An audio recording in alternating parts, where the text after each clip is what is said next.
Matt Bauer, Chris Hartman, welcome to Acquiring Minds. Hey, Will. Good to be here. Thanks. You guys bought a scale servicing business as self-funded searchers, owned and grew it for 5 years, then last year sold to a strategic acquirer. So you really did the full life cycle of buy, then build, then sell. Whether or not that was your intention when you started, we're going to find out. We're going to hear the entire story. Matt, start us off with a little background on you, please. Then Chris, we'll go to you. Sure. So I'm from a small farm town in Illinois. It's about a half hour outside of Peoria, Illinois. Grew up there.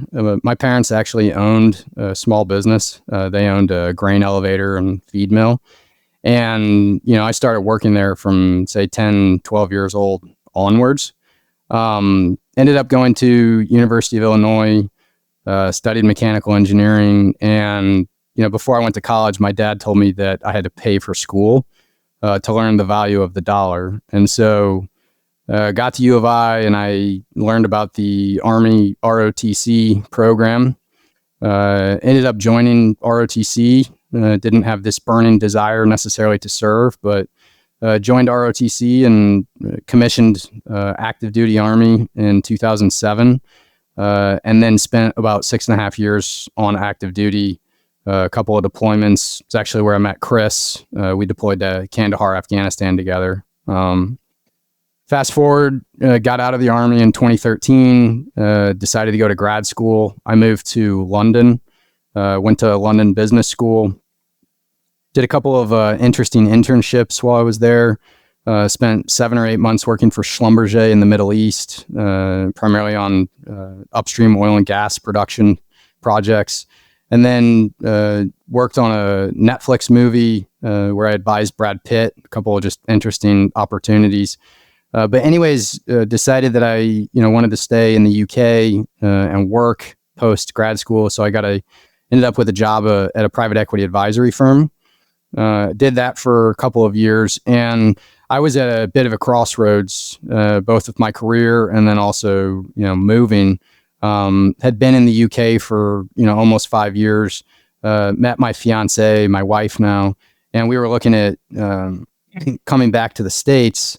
And as a part of that, I had been working, 15, 16-hour days, PE, putting in the hours. I started to learn about search funds, search. This is probably 2015 timeframe. Chris and I had reconnected, and we started talking about working together and setting something up. And long story short, that's what we ended up doing. So great. Some follow-ups there, Matt. Sure. Brad Pitt advising. You're not going to let that one slide by. Say more. What movie? The movie's called War Machine. It's on Netflix. Came out, I think it was 2016. Network friend of a friend was looking for a military advisor for the film. Buddy of mine from grad school, he was a British Army. He couldn't do the job. He had to start, his real work immediately after we graduated. And I had lined up the job at the private equity advisory firm. And my boss, when I told him, hey, I've got this unique opportunity, he said, hey, pause, you've got to go do that, absolutely go do that and come back to us. And so I spent probably 6 to 8 weeks in the summer of 2015 working with Brad Pitt. We filmed primarily in London, and then we went back to the UAE where I'd spent, like I said, 7 months of my grad school time. So it was fun. War Machine, Matt. Is this because I've been living under a rock? What? It's probably not the best film. I mean, it's okay. It's a parody about General McChrystal, the war in Afghanistan, ISAF. Yeah. Okay. It was actually kind of a nice bookend for my military career, because I had to do quite a bit of research. I had already gotten out of active duty. I was already a couple of years out of the military, but I had to do just tons and tons of research, both reaching out to contacts, friends, different armies. I reconnected with some guys from the Emirati military as a part of the project. So it was really fun. I worked with Brad Pitt. Unique experience. Fortunate to have gotten it. So, What's he like? he's as normal as can be. Really? Yeah, I mean, as normal as could be. Yeah, I think this was pre Brangelina divorce. She was actually on set once or twice. But yeah, Cool. That's really, that is quite a unique experience. So, and then your boss or future boss at PE Advisory. PE Advisory. What is that versus? we were straight basically a placement agent. So we primarily focused on fundraising, but we would help some of the GPs position portfolio companies or think about creating momentum in their portfolio to almost always driven around fundraising and fundraising tactics. My specific role there did some project management and distribution, but I covered the LP relationships in the Middle East. And so I would meet, private equity general partner, the investment manager, maybe in London or say in Abu Dhabi. And then I would take them, to the Abu Dhabi Investment Authority, Mubadala Capital, a variety of institutional investors, and the general partners would, pitch the pitch book and look for potential investment in their fund. It sounds like pretty high flying experience. I mean, it was definitely at the institutional end of the market, and to be honest, I had an engineering degree, was in the Army, didn't have this deep finance experience, if you will. And so the couple of different mandates I worked on, I was in the UK, so I was working with primarily European-based general partners. We raised, I think, 250 or 300 million euro for a Finnish GP. And then, honestly, the one that I spent the majority of my time on, a firm called Nordic Capital, it was Fund 9. I think it was 4 billion euro. And so, numbers sort of lose a bit of meaning, I guess, when, certain investors are writing $300-400 million checks. You dissociate the actual, at least I did, the fact that it was like a currency associated with that. It was just sort of numbers at that point. And then you bought a blue collar business and every penny mattered. Yeah. Okay. And then last question, follow up for you question, the search fund path, why did it appeal to you? Were you somebody who'd done entrepreneurial things before because your family, small business experience? What? It definitely was the entrepreneurial thing. It was a combination of that and then risk reward. I was reflecting when I was working at, it's called M Vision, the private equity advisory. I was working there. I was, putting in the hours, and I was just reflecting, like, I was going to work that hard no matter where I was or what I was doing. And so, I sort of started to accept the fact that I shouldn't really be compensated more because I wasn't risking anything. The only way that I would earn more is to put in more hours. And I was already up against that hourly limit to a certain extent. So I started thinking about risk reward. And then, like I said, my parents owned a business. I saw what it took. Both of my grandfathers owned small businesses.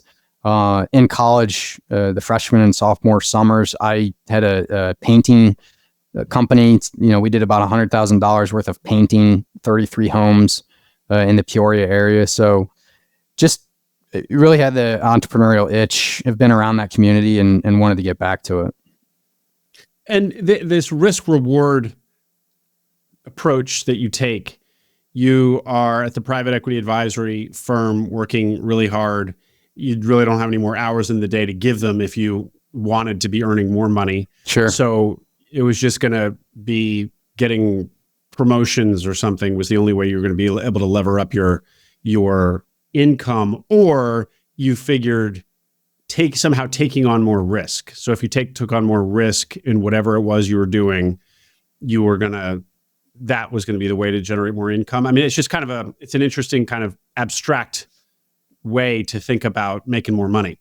Most people are just like, well, I guess I got to buy a business to make more money, but you have this almost academic I mean, to be honest, I actually, no, I mean, I even took it a bit further. I mean, I sort of looked at my income as like a government bond. I mean, short of me doing something negligent and deserving to be fired or some catastrophic event, like a COVID, as a W-2 employee, it's relatively risk-free, to a certain extent if you're going to continue to work. And, maybe that specific job wouldn't be there, but, I knew that I could go find another job. But at the end of the day, I had to, I was billing hours ultimately, the way that I looked at it. And, combine that with, the desire to move back to the US, the desire to honestly have more responsibility similar to what Chris and I had in the Army. We had a lot of responsibility as junior officers in the military. You get out, you lose a lot of that. And then, opportunity to earn more, all of those things were part of the calculus in deciding to do it. Chris, get in here. Tell us a little bit about yourself. Well, I don't have any Brad Pitt encounters to talk about, but we should have started with you. It's a hard one to follow. That's all good. I grew up in Chattanooga, Tennessee. Similar to Matt, ended up going to undergrad and joining Army ROTC. So did that and went right on active duty and spent 7 years, across the U.S. and the world. And as Matt mentioned, that's where we connected and ultimately became friends and started discussing even way back while we were deployed, how we would potentially buy a business together. We talked about buying a franchise. These were very early ideations, but it sort of planted the seed, I think. Yeah. I ended up getting out of the military in 2013 and sort of went the corporate America route and ended up working in banking up in Philadelphia for about 5 years, doing everything from product development and national kind of marketing efforts, it was a really great stepping stone and great organization. But I just knew it wasn't my career. Very similar to when I joined the military, I knew I wasn't going to be a career officer. I knew when I joined corporate America, there was a lot to gain, but it wasn't my career. And so went back to business school during that time and reconnected with Matt and sort of heard about search, and we got into researching it, and before we know it, we decided to pick up and move our families to Charlotte, North Carolina, and launch our partnered self-funded search in 2017. And Chris, what was it that resonated so strongly with you about search? That's similar to Matt, but I think for me, it was really just betting on myself. I just felt strongly that if I was going to place a bet on anybody, it was going to be on myself, and I figured I came from an entrepreneurial kind of background, having small business growing up. I wanted to get back to that.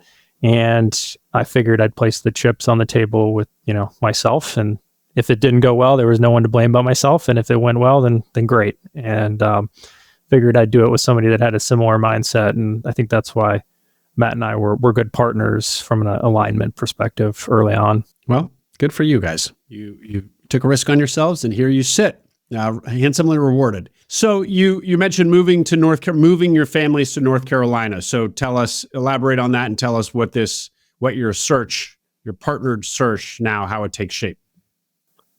I was living in Philadelphia, so I moved my wife down to Charlotte, and Matt moved his fiance at the time and now wife from London, and we set up in Charlotte and kind of drew a circle around Charlotte and said we wanted to stay in the Southeast, which was a pretty big arena. So from Florida to Texas to Virginia is sort of what we said. So we were pretty open geographically. Charlotte, we had some good connections here, so we figured it was a good place to start. In terms of the parameters, just like everybody is still looking for, B2B service companies is what we were really targeting. I think our little bit different flavor we focused on was industrial and dirty kind of flavored ones of the service side.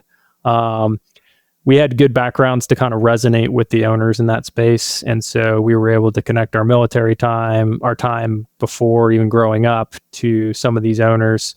And I think that let us get into some of the doors and have some great conversations with owners. So B2B services, industrials, somewhere in the Southeast. We wanted $1 million or more in EBITDA. And that was kind of the high parameters that we started with. But we were also pretty opportunistic. We were 2 or 3 weeks away from closing on a billboard company. And so we kind of had our box we were trying to acquire in, but as other opportunities presented themselves, we were taking a look at those as well. When you say that it was one detail that might be different about your search was that kind of the gritty, dirty category was something you were looking at and thought resonated with your experience, people might scratch their heads at that because that actually is quite common, a quite common target of business these days. Was it not at the time? No, I mean, everybody in 2016, 2017, I wouldn't say not completely, but most of the folks we were talking with were looking for software companies, healthcare, just different, much more, I would say the targets have changed in the last 5 years.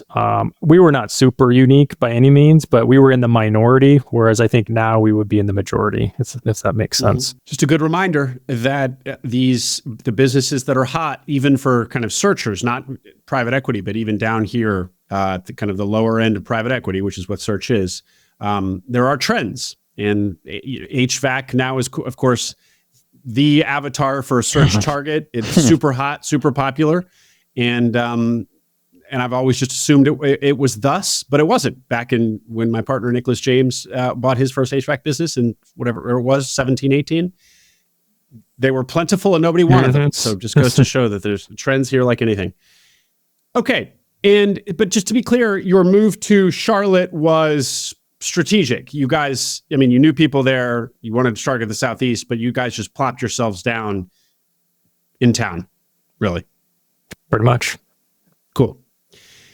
And $1 million in EBITDA. So that's going to, if you can find it, that's going to trade for $3.5–4 million, assuming 10% or 20%. Let's call it $4 million, assuming 10 or 20% down. That's going to be $400,000 to $800,000 that you're going to have to bring to the table. Was that money that you guys had, or were you planning on raising it from investors? We plan to raise it for investors. I mean, we put a good chunk of the capital into our own deal, but we ended up bringing outside investors in.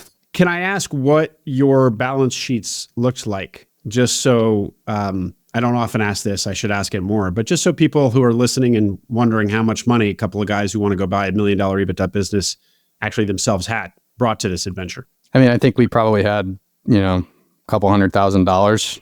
Chris and I put in $100,000 each into 12 South to fund it. As we mentioned, we were self-funded. So, I mean, we weren't paying ourselves a salary. That was just to cover software tools, subscriptions, things like that, and deal fees. So we put in, $100,000 each. I think that's how much it was.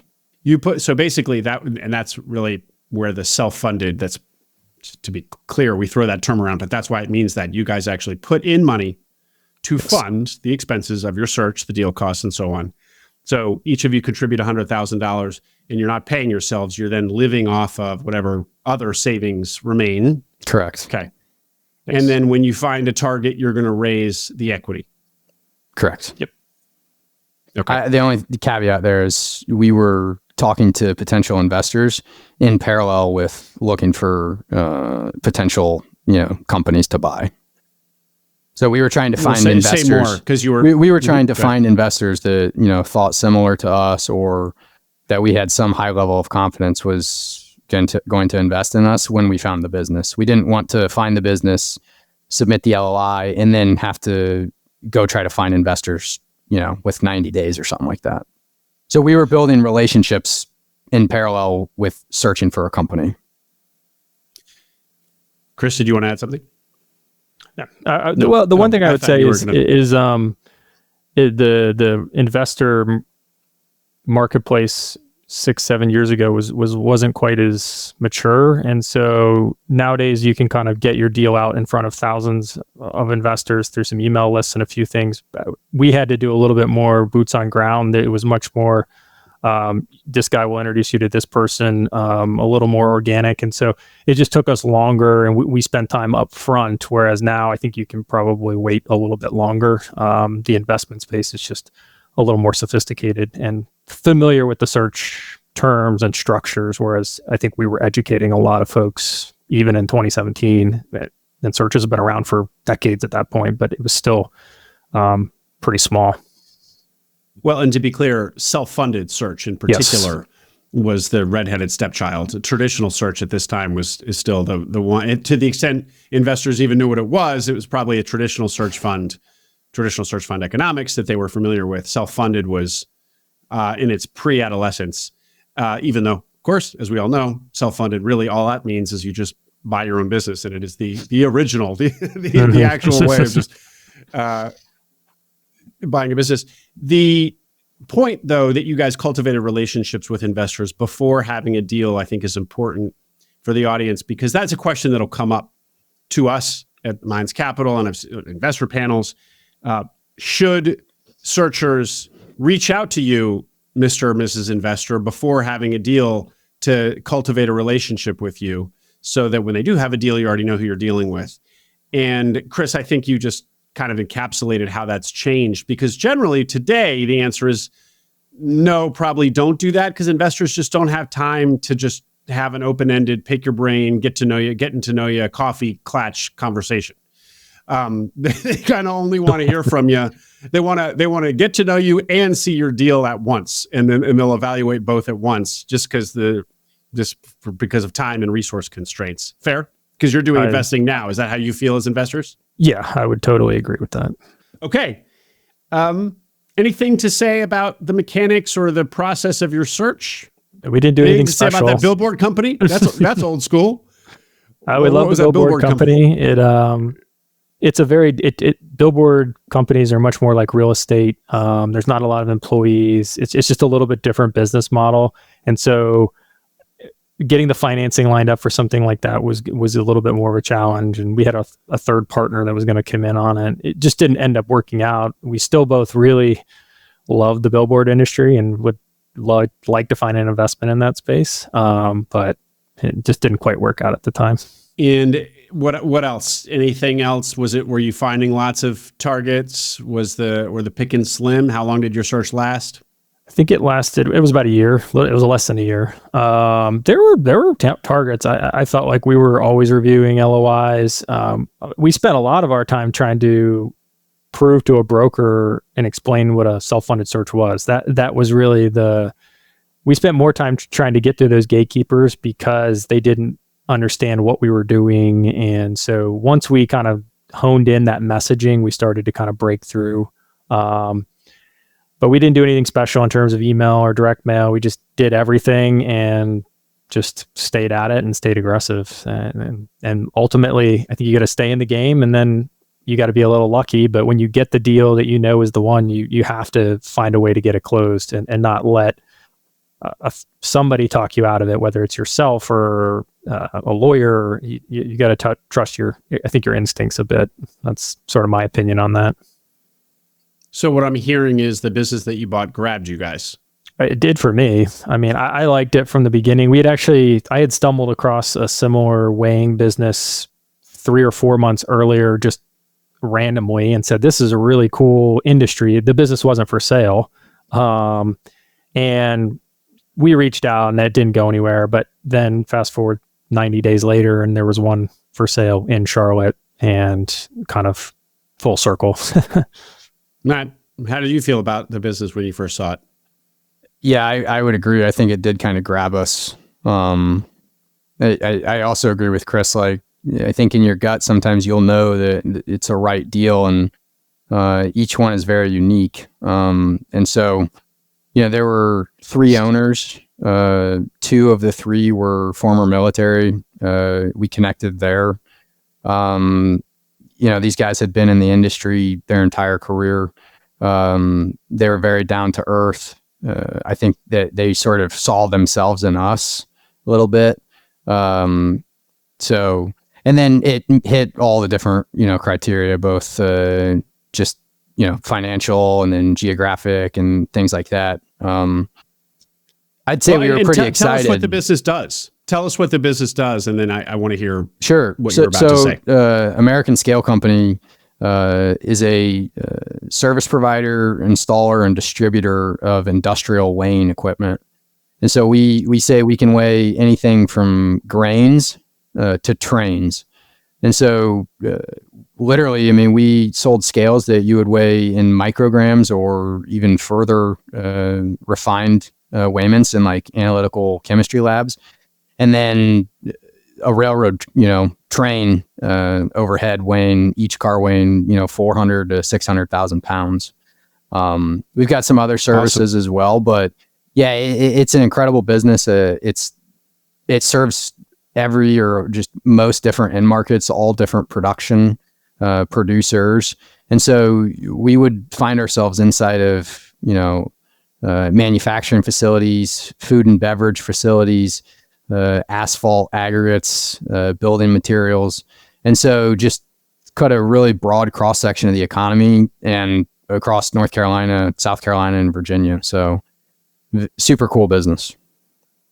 I called it in the intro a scale servicing business because I was imagining more services, but I think you just said the sale and the distribution of the equipment as well was a big part of it. Yeah, I mean, honestly, we want to sell a new scale and then service it, calibrate it for the lifetime, and ideally sell the replacement scale.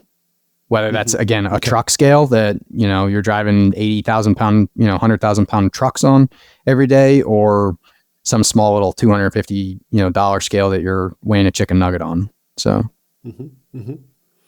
And is it like in HVAC, to go back to that industry, you sell an air conditioning unit for, I don't know, $10,000, $15,000, and then you try to have a relationship with that customer, and you're having visits twice annually for the remainder. Absolutely. But the ratio of those visits to the sale of the equipment is quite small. What does it look like in this case? I mean, how big is the sale versus those service calls, and how frequent are the service calls? Yes, and another way of asking is like, in terms of contributing to your net profit, which do you like better, service or sale? What do you think, Chris? From a revenue perspective, we did usually like between 50 and 60% was our service, whether that was recurring, scheduled maintenance, or break fix service calls. Typically, that's the higher margin work because it's emergency work and it's hourly cost, time and materials. That being said, we also sold the end equipment, and the end equipment allowed us to do the service work. So there's a symbiotic relationship between the two. But I think you really need both to be effective as a scale service and distributor, in our industry currently. Yeah. I think too, if you sort of further divide service, I mean, we had what we'll call like recurring calibration agreements. Those you're not necessarily making a lot of money on. In fact, we were probably losing a lot on a lot of them initially. You literally show up, you just check whether or not the scale is calibrated, and if not, it's a simple calibration. Whereas service is that's unscheduled maintenance. Something breaks, and they're calling us, and that's really just T&M. Well, the rub, as we're going to hear later in the interview about this business, is that great profitable work is also what causes the business to be so difficult operationally and from a lifestyle perspective. Great. Okay. And so tell us more about just kind of the bullet points of the business. I think, Matt, you were going there: age, employees, and then revenue and EBITDA. So when we bought the business, it was 20 years old. There was about 20 to 25 employees, relatively young average age of the employee base. I'd say 30 or younger, couple of outliers. It was doing about 5 million in top line, and roughly 20 to 25% EBITDA margins. The only other sort of tiny caveat here is that we actually bought two industrial service businesses. The main, the elephant in the room is the scale company, But we had an industrial welding. It's called American Welding Service, and so when we talk about the business, we kind of look at the two companies as one, but we had American Scale Company and then American Welding. And what's the story there? Why did you buy them as one? First of all, you bought they them were together? started. Were they same owners? Well, what happened is that the owners, when they started American Scale Company, you would actually weld the scales, build them on site back in the day, whereas now they send them prefabricated and you just put them together. So anyways, you need that welding capability, but it's not something that you need all the time. And so I think the rationale when the founders did it is, hey, we're going to need welding a good bit of the time, but when we don't need them, we don't want them to have American Scale on their doors. And so they can go and sort of build their own customer base and provide different services to different customers. And so those teams were completely independent? Sort of? Okay. They're all under one roof and all the same back next office. Question. So, okay. In some ways, was it one transaction? No, yes. It was two transactions. It was one transaction. Yes. They were owned by the same owners. Both companies were owned by the same ownership groups. So when they sold, they wanted to sell both of them together. And it made sense. So Sure. And that $5 million in revenue, was that the aggregate revenue or just American Scale? Aggregate. Okay. Well, we're going to continue, and the percentage relative size, scale versus welding was what? Probably about 85% scale, 15% welding. Okay. All right. Well, we'll carry on talking about the story mostly with a focus on the scale business. The young average age. Now that's interesting. That's definitely the opposite of what you hear about these kind of skilled blue collar tradesy businesses. What's up with that? The founders, they were in their late 50s when they sold. So they were actually still pretty active in the field. And, they were from the community. So their kids were in high school. Their kids knew, kids 4 or 5 years older. And so I think they just recruited, folks from their local community that they had known, and ended up, it was a relatively young workforce. So I think that resonated well and worked out for us in the long run too. Yeah. Well, but would you say that is characteristic of the entire industry, or just this business just was a fluke? I'd say this was a fluke. Ah, okay. Yep. Well, certainly an appealing fluke. Obviously, because you weren't going to have to scramble to find replacements for an entire crew that's in there, approaching retirement sort of thing, which is so often the case in blue collar businesses. Now, is this, so we're hearing calibration, kind of inspection, but this is really the weighing industry. So one other industry, speaking of hot or not industries that we hear about these days, is testing, inspection, and certification, TIC, which feels similar, but that's actually a totally different beast of an industry. Depending on who's or is there some defining overlap? it, the weighing might be included in that, or it might not be. It's sort of a gray area, but there are some characteristics I think that overlap, particularly the recurring calibration piece and some of that. And then there's components that probably aren't, including selling end products and doing large scale construction projects, which definitely aren't kind of in that realm of TIC. Yeah. Well, I guess the question for you guys is, did the multiple that you were able to get when you sold, did it benefit from any kind of association with TIC, or not really? Was your business treated as something apart from the TIC industry?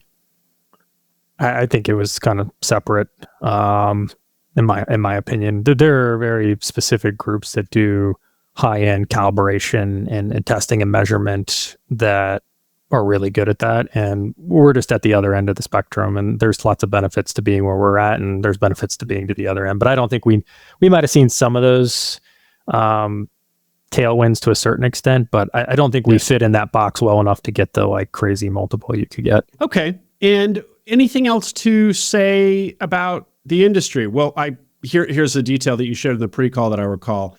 This is one of those industries where if you don't know it, you don't realize it exists. At least I didn't realize it exists. And then as you pointed out, Matt, in fact, not only does it exist, so many industries have some sort of weighing needs. And now it seems abundantly obvious that this would be an industry, that there would be a lot of service to provide here, that there would be a market here. In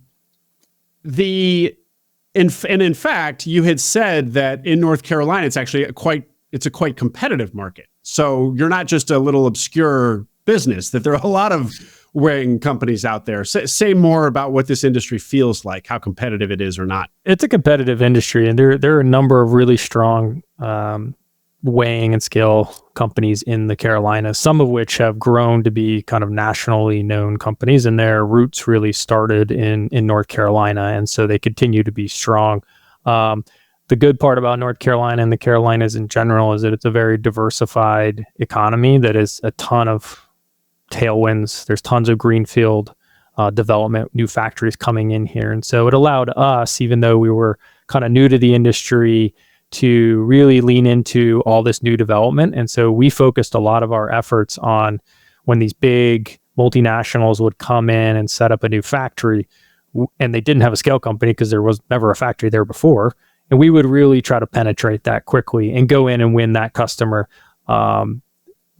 So the industry was great in that it was hard to take customers. So defensively, you weren't worried about people taking your customers, but from an offensive perspective, it was very difficult to win new customers. And so for growth, we had to kind of find that other lever, which was to go to these large greenfield projects, new companies coming into the geography, and lean on that really for our growth. So interesting dynamics within the industry and then within the geography that we operated in. Well, you're not the first guest who's in North Carolina, and that has also called out the benefit that they could really feel and see to be in a high growth state or metropolitan area. But it also just sounds like the scale business would be a really difficult industry to be in. Well, if you were in a market that wasn't growing, you'd just be duking it out to try to steal customers from each other, which is in fact the dynamics of a lot of my guests who buy kind of trades businesses in mature industries. But better to have it the way you guys had it than have to fight for every customer. Well, and that is the case for a number of weighing companies. We talk to lots of them across the country, and there's some in the Midwest where there's not a lot of growth organically kind of in the state. And so it is a, race to the bottom on hourly rates between the competitors trying to keep customers. And they didn't understand or we didn't appreciate that because we looked around and there was always new customers coming into the geography. And so I think that's just an important aspect when you're buying a business, to look at the geography that you're operating in, because if it's just naturally organically growing, like it's just a huge opportunity, regardless of the competitive dynamic in that geography. So yeah, such an important point, such a good point. Well, I want to hear more about what it was like to operate this business and what you guys did to grow it. You've already just touched on, it sounds like you were very proactive in your selling. But before that, can we hear about how you bought it, what the terms of the deal were? What can you share there? Matt? We bought, I think the multiple was like 3.5 times. So pretty good multiple. Underwrote it around $1.5 million in EBITDA. I think it was actually a little bit lower. But it was about 75% levered. The rest was, the equity down payment. And of that, Chris and I put the majority, not the majority, but the most capital down for the investment. So we were the biggest investor of the investor group. And then the 75% came from SBA. Yep. Correct. Okay. Anything more to say about the transaction itself?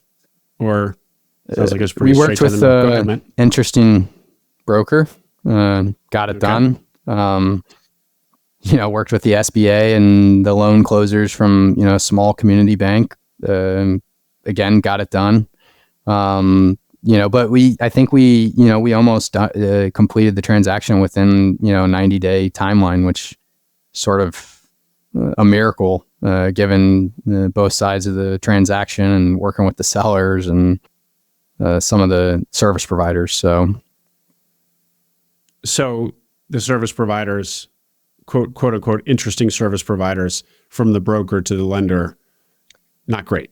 But that you pushed through. maybe, and in fact, did it pretty quick. That, and I mean, maybe some of the advisors for the sellers, just, they maybe were finding folks that weren't as sophisticated. It was just, it was a big hand-holding process, I would say, the entire way through. Where'd you find the business?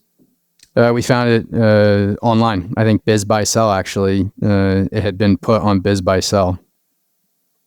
And Chris was like the first person to reply to the listing, I think. Had it been sitting for a while? No, I did. I mean, it went up on a Friday jumped. night, and I was the first one that got in there. She picked the first 3 people that responded that seemed legitimate, and we met, I think, that Monday or Tuesday, and those are the only 3 groups that got to look at it, and we kind of were selected out of that group. So once again, luck, and then just when you see something, you just got to move quickly on it. And we had to put an offer in, I think, that week, and there wasn't time to do a whole bunch of DD. It was very regimented process, but we liked it and just kind of had a good feeling about it. Well, it sounds like the broker was actually trying to run a process, a pretty tight process, to her. Well, I'm saying to her credit, despite maybe other the broker things not being she wasn't bad. She just had a very prescriptive process that she wanted to follow through, and we didn't. Some of the things we were doing with the self-funded search didn't fit into those wickets quite as well. And so it just made what would normally be probably in her process, very simple. We kind of introduced a little complexity to it. And so there was a little bit of a learning process on both sides, but everybody throughout the process was all moving towards the same end goal. We never got contentious. Ultimately, we got the deal done in 90 days and got it closed, and everybody at the closing was still friends and happy. Chris, you'd said something a few minutes ago about when you your reflexive reaction to seeing this business, feeling like, okay, this is a good one. This is the one. And clearly you just told us how quickly you acted. So your actions speak loudly. But you did say something about like, you gotta, if you feel good about it, you go with how your conviction, and don't kind of let doubters or naysayers erode that conviction. Maybe I'm reading too much into it, but were there others around you, maybe your investor group, who didn't like the business? I don't think anybody didn't like it. I think they all liked it. The QOV came back, and there wasn't anything egregiously wrong. Their accounting was very rudimentary, and so trying to do a real thorough QOV on it led to some, well, this is off here and this is off here. And so when you have more sophisticated investors, that they start to get a little antsy with stuff like that. And so we just had to say, look, like, this is a rudimentary business with basic accounting, and so don't dig into this too deep. At the end of the day, it's within these 2 ranges. We feel comfortable that we're going to make this work. And so we started to have some people, question a lot of that, and we just stuck to our guns and kind of just pounded through it. Great. Yeah. Well, another example how things have probably changed, because self-funded search investors today wouldn't be as spooked by terrible 100%. books. Yeah, totally. We know that's to be expected. They were looking for audited financial statements for the last 5 years, and the fact they're asking for that sort of showed a not understanding this space quite yet. So great. And how did the transition go? How did the day one speech go? Anything to share there? Somebody told us that he wasn't making 2 more assholes rich. I think that was probably the highlight from day one. Okay. And did that person, in fact, quit? Eventually, unfortunately. He's pretty good dude. So, he was a good dude. Yeah, he was a good employee. Very competent, very technically sound. Just didn't see eye to eye. And what did you say in response to that? Having an I honestly, I don't remember. Calling you an asshole to your face. Yeah. I don't know We've that been I called remember. worse things, so Absolutely, yeah. Well, we're going to get into the high maintenance nature of certain kind I'll of. tell you, I think the other thing types that I of remember, employees. sorry to interrupt you, Will, that was just kind of funny. Well, two things. One, the old owners, they told us before we showed up, because we were both driving cars, and we still are both driving the same cars. The old owners were like, they're going to make fun of you guys if you show up in cars. You better go buy a truck. So nobody made fun of us. But we were both wearing, I think we had Army issued belts, like these white belts. I pretty much worn mine the entire 5 years, but I was ridiculed by the team, every now and then about it. So, but they made white. Yeah, they made some comments about the belt on day one. They're like, I don't know what you guys were wearing, but you look pretty funny. So, Chris, how did it go for you? yeah, about the way Matt described it. It wasn't bad. There a few people were shell shocked, but all in all, business kept moving on, and folks stayed for the most part. Okay. Well, I hope you at least weren't driving Priuses. No. Okay. All right. Well, actually, this might be a perfect segue to what the operations of this business were like. You really liked it from the outside, but in fact, this is a really hard business. You made no bones about it on our pre-call. So, and it's just such an important, so let's spend some time here. It's such an important point that maybe it's that understanding the lifestyle of a business, do that as much as you can, because this was kind of a grueling one, but on paper it looked like a phenomenal business, all the things that we've already talked about. So why don't you just kind of tell us what the day-to-day looked like first? I mean, so like operationally, when we sort of started, just to find out what the day-to-day was, what it was, we had mentioned there were 3 owners, 2 of them, 3 owners, 2 different offices. So there's an office in Charlotte, and then we've got an office about 3.5 hours away, east of Charlotte, east of Raleigh, off 95.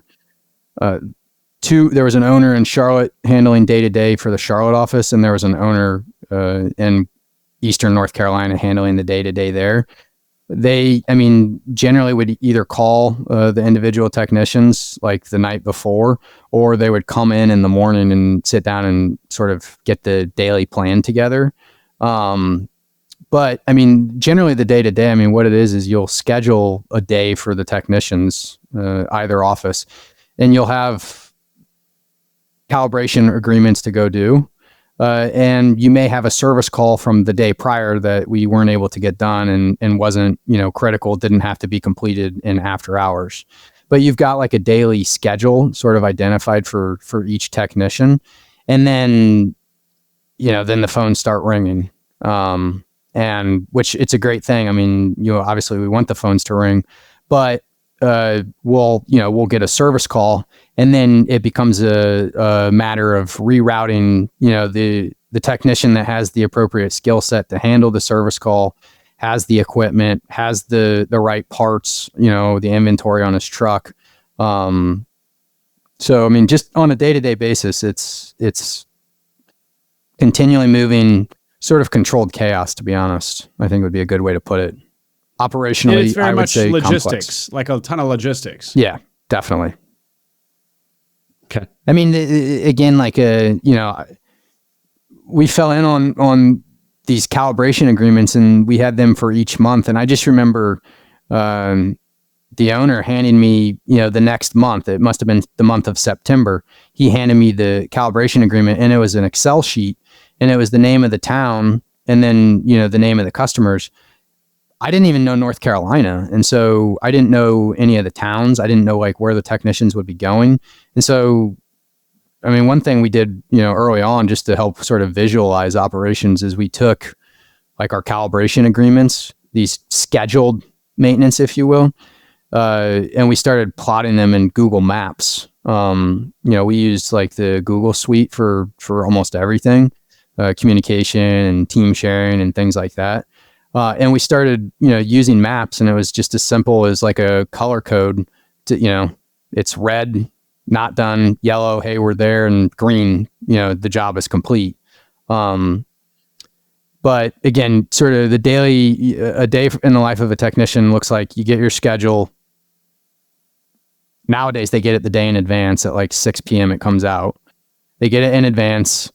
They, generally know what they're going to do, but then you might not even start your day. You might get a call at midnight and have to go do a service call, So it's very fluid. I mean, the day changes 5 times throughout. But this is not a good thing. Does not make it exciting and dynamic. It makes it... It's exciting and dynamic for a while. Grindy. Yeah, for sure. It's exciting and dynamic, but that doesn't stop. I mean, it doesn't stop on a holiday. It doesn't stop after hours. It doesn't stop after year 2.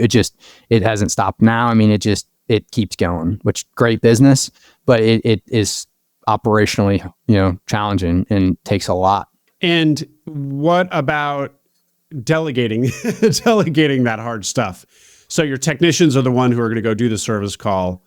And why not a middle manager who's absorbing all of that kind of inbound, as opposed to you guys? And maybe maybe it's because the answer is the size. A small business, you don't yet have that, but the ideal would be is you in fact do grow into that if you can. I think we did grow into that over time, as a part of sort of the founders, they told us that they had second line management. The reality is they didn't. So, I mean, they had identified an individual for the Charlotte office that, wanted to be a service manager. Sadly, that guy ended up passing away. He didn't work out. We had an individual at the other location who, we grew and worked with him, and he did a really good job, but he went from a technician to, a service manager to like a general manager running his branch over the 5 years. So, I mean, I think another thing that we did is the folks that did stay, we really grew professionally and personally, I'd like to think. So, but we got about 6 months in, we hired a service manager for our Charlotte office. And he is awesome. He was that layer in between and did an incredible job when he joined us. So, I mean, he was a huge part of the story.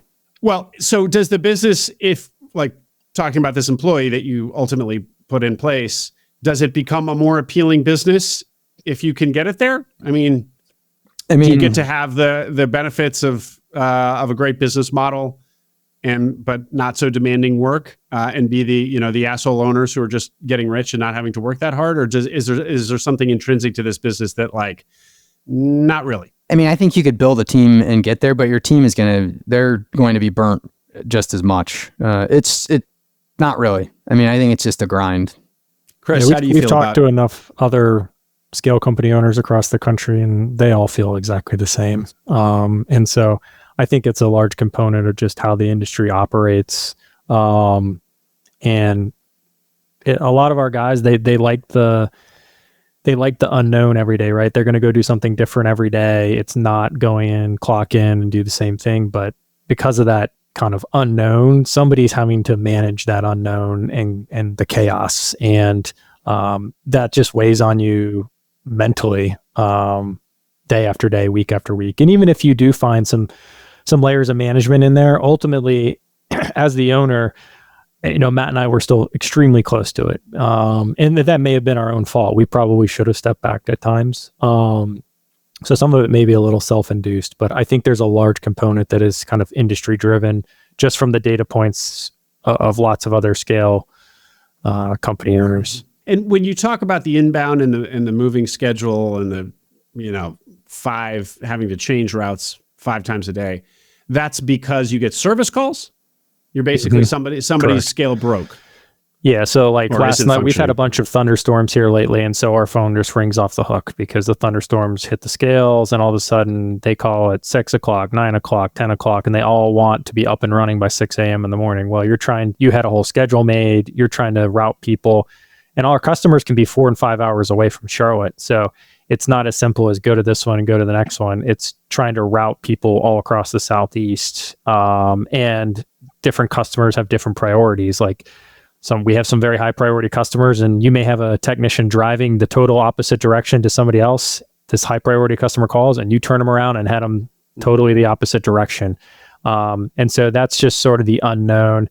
And then you've got all these recurring maintenance calibration agreements that have to be done in that month. So you've got this ebb and flow of, the calibration agreement and that workload is kind of a known quantity. What you don't know is the unscheduled break fix work for a month. You can kind of project it, but some of it is, to my point, weather dependent. And trying to predict the weather, other than there will be thunderstorms in the Carolinas in the summer. We didn't have any rain for almost 4 weeks here, and there were no service calls. Very few. Mm-hmm. We've had thunderstorms for about 2 weeks straight now, and they're getting just hammered. They can barely keep up with the work. So it's hard to plan when it rains, it pours, service calls, and that could be a real challenge for the organization to absorb.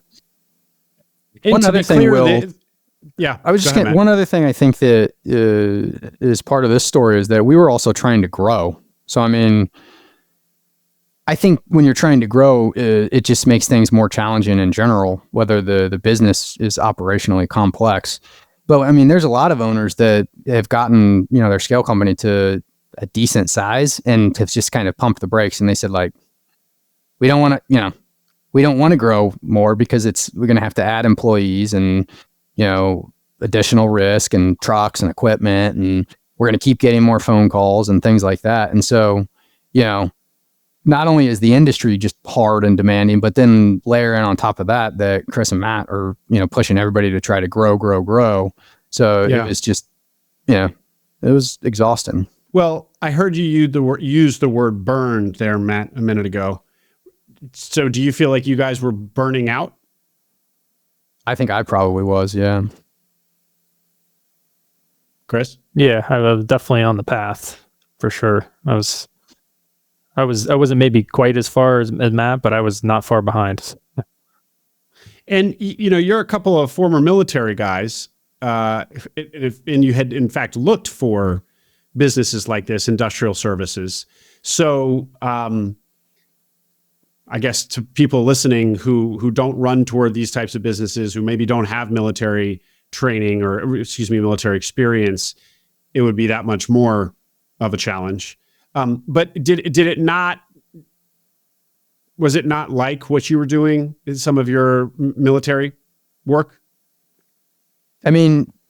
So we actually tried to hire, I think, a general manager as well, to again add another layer. And for one reason or another, we were unsuccessful at we hired successfully. We were unsuccessful at retaining. And that was, I think, about 2.5 years in when we hired that individual. And then, 6 months into the training process, the GM decides to leave. And then I think that, a learning lesson is like probably focus on building your team. I think that we could have done a better job of building our team, investing in our team, and that would have shielded us from some of the burnout. Mm-hmm. But one of the other... Go ahead, Chris. I was just going to say, I think to the point around the military, Matt and I were just willing to grind. I think that's, if we hadn't sold the business, we'd still be grinding in it right now. And that would just be what was necessary. And so there wasn't, we sort of looked at it was like a 5-year deployment, except you could go home at the end of the night instead of go back to your little, metal container you were sleeping in, and you could see your kids, but your mind was never off the business. I ever. It was always forefront, and that was a real challenge. But we also knew that we could mentally handle it. It was just there was a cost involved, and it was being borne by our families and personal lives and health and other things. And I think we both came to that realization that if there was an opportunity to, exit, maybe it would be the right time. And kind of came at the right time. Yeah. And we're going to get there in just a sec. But to be clear, the point about you're never not thinking about your business, a lot of entrepreneurs will say that. But I think the difference here too is that your particular business kind of never sleeps, sort of thing. It's always on service Christmas calls in the middle Day, of the night Thanksgiving stuff. Day, Yeah. 2 in the Yeah. morning. Every after hours call from pretty much 4 p.m. till 7 a.m. for 5 years straight went to Matt and I's cell phone, no matter what day of the year. And so, I mean, we had a service called this 4th of July. Yeah. Wow. Well, another important point for the audience here is that one of the classic criteria for search businesses is that they not be discretionary spend, that they be critical spend. But this is an extreme where you're truly mission critical to your clients, to your customers. So they're calling you in the middle of the night because if the scales don't work, they can't, whatever, the factory comes to a screeching halt the next morning. So as appealing as that is from revenue strength, quality of revenue, I mean, that revenue is desperate to go to you so that you can come fix their problem. It's, of course, also the flip side can be when it's so mission critical that it's a business that never sleeps, and you just gotta scramble to service your customers, and that can be really unappealing for business. We talk about lifestyle businesses, but what kind of lifestyle? This is sort of a bad lifestyle business. I'm reminded of Nick Hashka, who an early guest and who's now been on multiple times and is going to be coming on again. And one of the very first business that he bought was an indoor plant business. So basically servicing the plants of offices. So, and he liked, so if his crews can't make it to the office that day, the world's not going to end that the plants don't get watered. And he really liked that about it, the lack of mission criticality there. So just taking something at the opposite end of the spectrum, and you can you can see the appeal of that as in contrast to the life that you guys just lived for 5 years. Now, of course, the flip side is though that Nick's services are therefore more discretionary. So in a belt tightening environment, the plant guys are probably going to get cut pretty quick. So pick your poison, sort of thing. What about anything more to say about the crews and how demanding, your word, that they can be? I mean, we talk a lot on this podcast about white collar people coming in and buying blue collar businesses. Maybe share a little bit more about what your experience was. I mean, I think crew, I mean, good people. I think the great people. I think that another layer to the complexity is just how technical the actual scales, the equipment that we work on are. I mean, sometimes they'll tie into like automation systems related to like an entire production line. And then also we have larger trucks that require, a Class B CDL to drive. And so you can't just hire somebody off the street and put them in that vehicle. And training an individual, there's no training pipeline or program that you just send somebody to and they come back a scale technician. So, trained quality scale technicians that are good team members, I mean, they're worth their weight in gold. And, I always felt very, very, very, very vulnerable that we'd get a call at 2 a.m. and it happened where somebody didn't answer, and then you go to the next one and then they don't answer. And then, in the early days, I mean, we didn't even have any idea what we were talking about really related to the scale. We couldn't even tell the customer anything. So it's just very technical, very complex, and that added an element. And when you introduce people into the equation, communication and things like that, it gets messy and, even harder. So. And were you all able during your tenure to build some kind of training function? We ended up one of our manufacturers that produces scales and we would sell, they had a kind of an in-house training program that we would send our technicians to. And that was a solid program, but you still got to continue to train folks just like in any industry. And there's just not HVAC and diesel mechanics. There's literally schools that just produce these folks over and over. And you kind of know the scale industry doesn't have that. It's too small. And so we ended up leaning on our manufacturers to kind of provide that training, and it was fruitful, but it's just different. And the selling that you guys touched on earlier, is that one of the big levers that you pulled, going out and getting new business? You also talked about how growth was really hard because you're just trying to keep the trains running on time, let alone add more trains, if you will.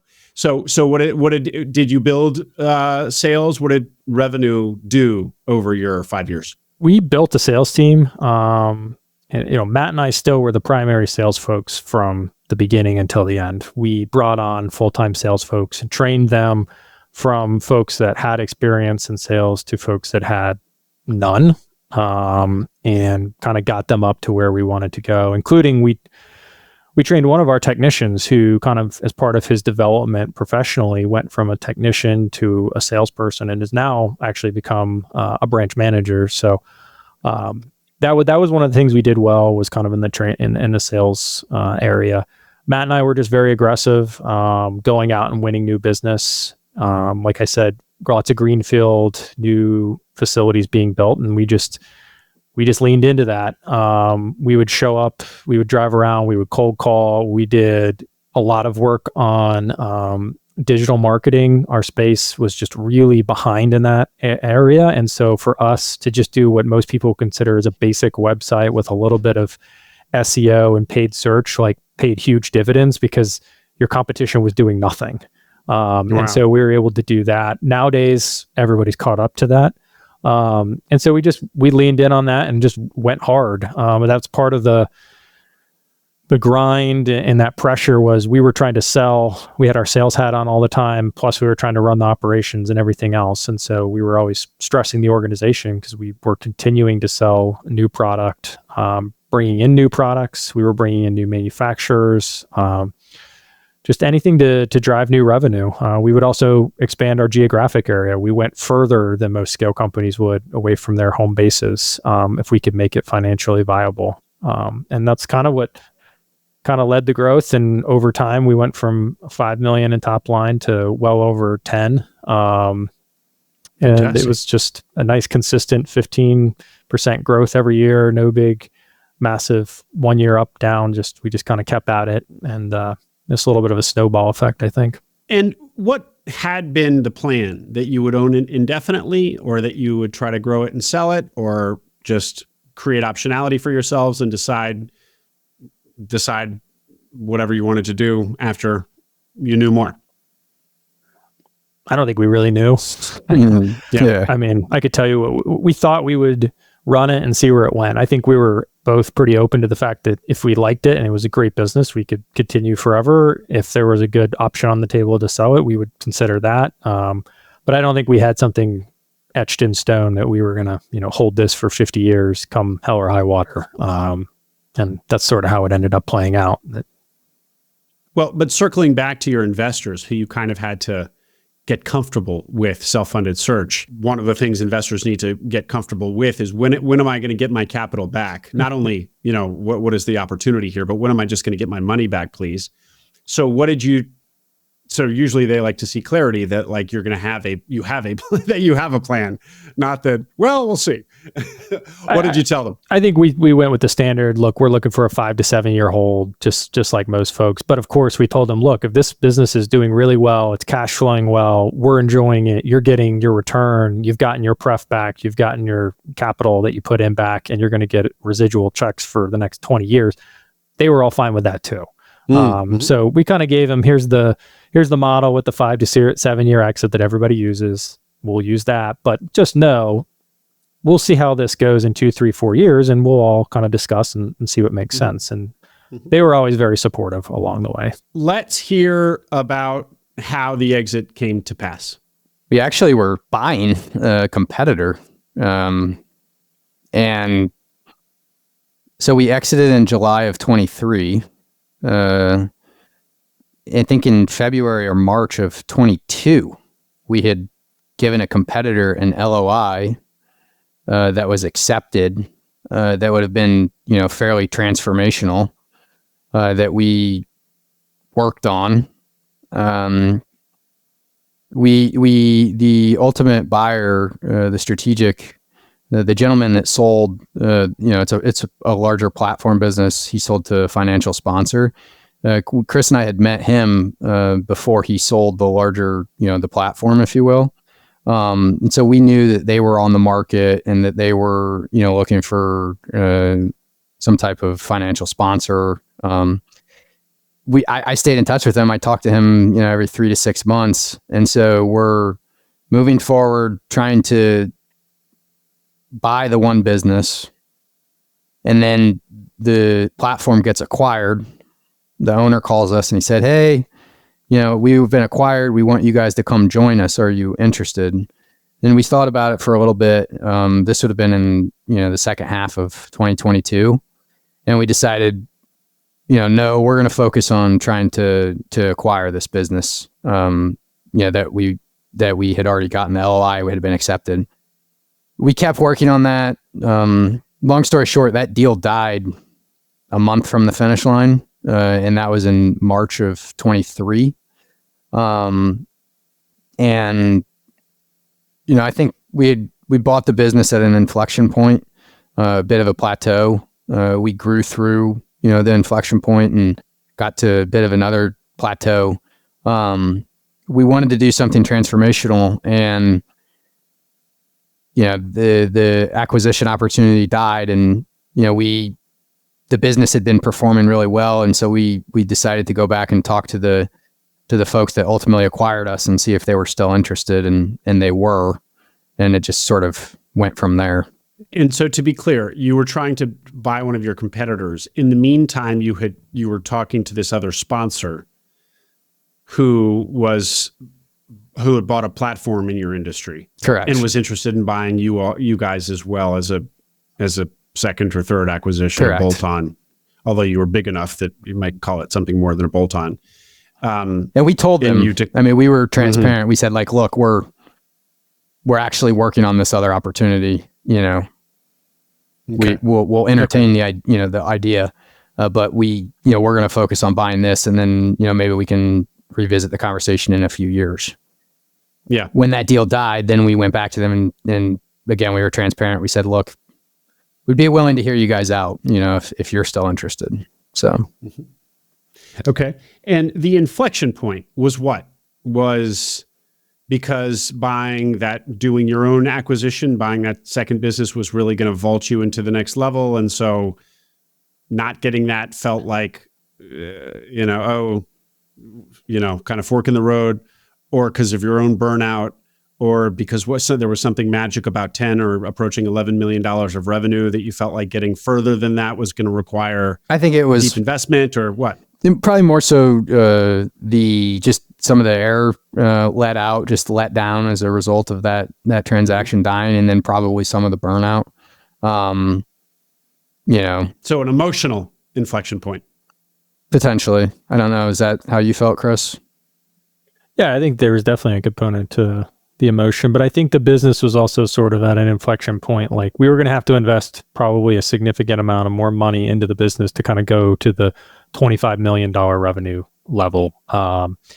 We had done the double. To do the next big step function was going to require a good chunk of change. And I think we would have been willing to do it, but we knew we were at a point where either if we were going to decide to exit, this was like a natural break point. We didn't want to be in the middle of trying to do this big growth thing that was spending a lot of money.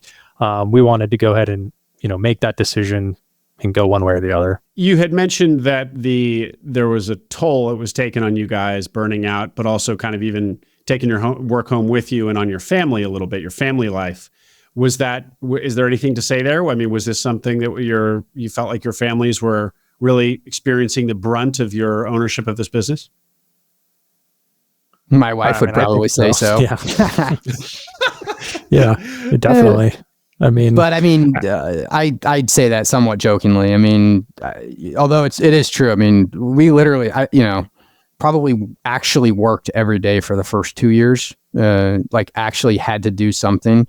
Because again, when we bought it, everything was analog. So we were handwriting hand processing work orders. But yeah, I think they definitely, I know my wife she heard about it all the time. We both have young kids, and I think we both probably came to the realization that like continuing to work the hours we were working and missing out on kind of those experiences with our children, probably in the 50 years from now or 40 years from now, we'd probably look back and make a different decision. So, my wife was very supportive, having been through a number of deployments. I think she was still happy that I was home versus, not being home. But it was hard. But I wouldn't change anything. I think it was a huge learning experience that I would do over in a minute, but, it was just a realization of where we were in the business and kind of being honest about it and making what we thought, and I still think was the best decision a year ago. Well, and to be clear, this is a great, this is a story of success. I mean, I'm kind of pressing you guys on the down bits here, or like really just trying to understand the motivations of wanting to sell, which are about this kind of burnout and how grueling this industry or this business is. But fundamentally, well, maybe let's have you answer in a concrete way. You sell to the strategic acquirer from a good position. What can you share about the terms of that sale? It was a 8-figure exit, and Matt and I made a good amount of money, commensurate with the amount of risk we took. Our investors had a great return, and I think just as importantly was that we were able to bring in a partner company that we aligned with and has treated our employees and team and customers really well. And we haven't had any employees that were on the payroll when we left leave. Only one. I say that one. And they've gotten better benefits, a lot of other pros. And so I think for me, a lot of it was, and I know Matt too, was making sure that there's a lot of folks that would have bought the business, but making sure we picked the right group. And I feel confident now that we picked a good group that's done what they said they were going to do. And that these days is not always easy to find. There's been some, new bureaucracy involved with a little bit larger company, but I think by and large, the pros have far outweighed the small cons that have come with the ownership change. Well, and just to put a bow on it, so you guys buy this business that did was doing 5 million. You grow it to you more than double it, grow it to north of 10 million. And you digitize an analog business. You put in, I guess, key managers. You professionalize. I assume you do a lot of professionalization. I think you double EBITDA. I mean, are the earnings also doubling as well? So obviously you're going to get some multiple benefit there, some multiple arbitrage. So it sounds like you can't say specifics, but we can all understand that it was a great run and a very solid exit. Anything more to say about the whole adventure? I want to leave we have a couple minutes here to hear about your investing activities, but anything more to say about American Scale? Anything I didn't ask? No, I think my one point is that I think it's the industry and the employees are really like the heartbeat of this country. And I think for me personally, like getting back and spending time with folks that work with their hands and get to actually physically do something that provides value, that's tangible and you can see and feel was just a really good feeling. Having worked kind of in corporate America where you don't get that feeling. Even in the military at times you don't, depending on your role. And so for me, like I had a lot of pride and still do, like when I see our trucks driving around or I see one of our technicians fixing something for a customer and you get these incredible notes from customers, talking about how great the employee was and how they saved them, umpteen thousands of dollars by getting their scale up and running under a ton of pressure, and they performed really well. And I think that was something that I valued a lot more in retrospect than maybe when I stepped into the business, 6 years ago. It's awesome. And to be clear about the hardship of this business, it wasn't because it was a blue collar trades business. It was because it was a you were servicing providing a mission critical service. I think it's mission critical and the technical nature, and you combine those two things, it can be a challenge to kind of to manage. So the to the extent this is a cautionary tale for the listener, it's not that you guys bought a trade business. It is that you bought a highly technical, mission critical business that never slept, that you wanted to grow and double. Be very aware of the nature of such a beast, listener. Yes. I think Chris sort of hit the nail on the head. I mean, I think at the end of the day, one of the things I'm most proud of is, those team members that did stick with us. I hope, I think they've all grown professionally and personally, and like, it's awesome to see sort of some of the folks that, were with us on day one, where they're at now. I mean, so that's really cool. Great, guys. Well, what do you think the next chapter for you is? You're investing in search. We're going to get there in just a second. With what little time we have left, we're already over. But do you think you'll buy another business? Do you think how old are you each? I'm 40. 39. Chris? Okay. So what do you have in mind for yourselves looking at the investor life? I think we're both enjoying doing the investing for sure. It's a great way to stay connected with the self-funded searchers and kind of still be involved with small business. Whether we go buy another business, I think is just a function of what comes on the market, timing, and a number of other considerations that will sort of just play out over time. Okay. Well, let's hear a little bit about your investing. What's your position and what kind of deals do you look at? So we've invested in 6, 7 other businesses. 6 of the 7 are, self-funded search deals. We're, minority investors. But, one thing that Chris and I want to do is try to add value where we can, and to the extent that the searcher, wants it, or our input. And so, we like the Southeast, geographically love the Southeast, business services, B2B, some of the trades, for a lot of the reasons we talked about.